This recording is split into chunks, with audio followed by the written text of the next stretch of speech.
Sealdah station মানুষের জন্য তৈরি হয়নি। 1862 সালে ব্রিটিশরা এই স্টেশন বানিয়েছিল যাত্রী বওয়ার জন্য নয়, বরং সরকারিভাবে ডাকাতি করার জন্য। প্রতিদিন যে স্টেশনে লাখো মানুষ পা রাখেন তার আসল উদ্দেশ্য জানলে আপনার রক্ত গরম হয়ে যাবে। গল্পটা 1850-এর দশকের। ব্রিটিশরা দেখল পূর্ব বাংলা মানে আজকের বাংলাদেশ আর অসমে সোনা ফলছে।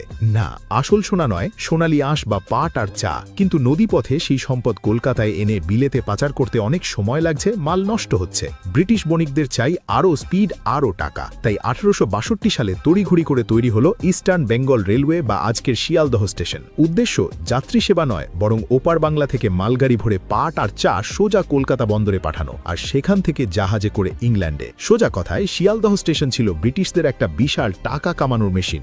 অবাক হবেন শুনলে, শুরুর দিকে এই স্টেশনে যাত্রীদের বসার বা দাঁড়ানোর জায়গাটুকুও ঠিকঠাক ছিল না। কেন জানেন? কারণ ব্রিটিশ সরকারের কাছে একজন ভারতীয় যাত্রীর চেয়ে একটা পাটের বস্তার দাম অনেক বেশি ছিল।